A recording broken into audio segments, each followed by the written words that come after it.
Bonjour, c'est Dr KSK, bienvenue sur la chaîne.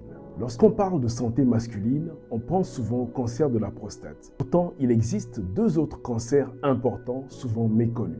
Il s'agit du cancer du testicule et du cancer de la verge ou pénis. Les comprendre permet de mieux les dépister et de les soigner tôt. Nous allons d'abord commencer par le cancer du testicule. Qui est concerné par ce cancer? Eh bien, il s'agit d'un cancer rare, mais c'est le cancer le plus fréquent chez les jeunes hommes, surtout entre 15 et 40 ans. Quels sont les signes à surveiller? Le dépistage repose essentiellement sur l'autopalpation, c'est-à-dire le fait de se toucher soi-même les testicules une fois par mois, de préférence sous la douche. Quels sont les signes d'alerte? Une grosseur dans un testicule, souvent indolore, peut être un signe d'alerte. Une augmentation de volume du testicule, une sensation de lourdeur de celui-ci, une douleur sourde au niveau du testicule et toute différence entre les deux testicules aussi qui semble anormale. Ce n'est pas parce qu'on a mal que c'est grave, mais toute masse doit être vérifiée par un médecin. Comment fait-on le diagnostic du cancer du testicule? Eh bien, chez le médecin, celui-ci fera un examen clinique, il examinera le scrotum et les testicules, bien évidemment, et il pourra vous demander une échographie testiculaire, qui est l'examen clé qui permet de voir le contenu des bourses et d'examiner le testicule par imagerie.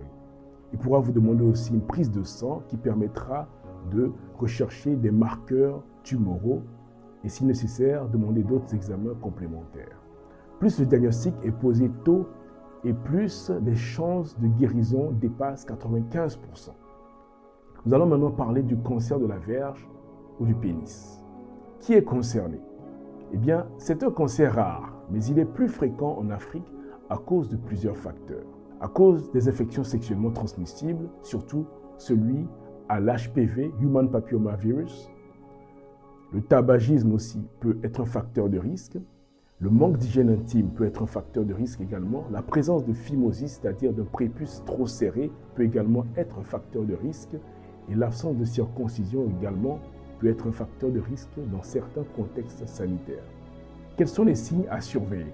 Contrairement au cancer du testicule, il n'existe pas d'auto-examen recommandé chaque mois, mais il faut observer régulièrement son sexe, surtout en cas de changement. Recherchez des signes d'alerte tels que une plaie qui ne cicatrise pas, une douleur persistante, un bouton ou un nodule ou une excroissance sur la verge, une odeur inhabituelle, un écoulement anormal, une douleur ou un gonflement du prépuce également peut être un signe d'alerte. Toute anomalie qui persiste plus de 2 semaines doit être montrée à un médecin. Comment fait-on le diagnostic du cancer de la verge?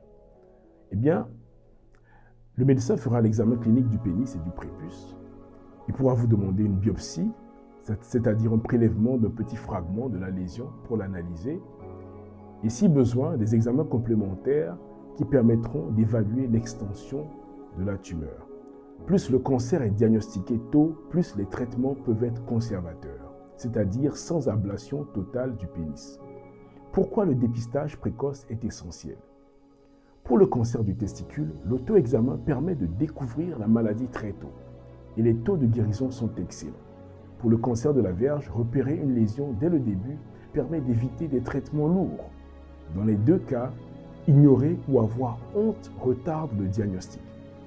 Consulter tôt sauve des vies et préserve la sexualité et la fertilité. Que faire si on observe un signe anormal? D'abord, ne pas paniquer, ne pas attendre que ça passe. Prendre rendez-vous avec un médecin généraliste ou un neurologue. Plus c'est pris tôt, plus c'est facile à traiter. Si vous avez trouvé cette vidéo utile, n'hésitez pas à liker, à vous abonner, à commenter, à partager et à activer la cloche des notifications pour ne manquer aucune de nos prochaines vidéos. À très bientôt sur la chaîne du Dr KSK.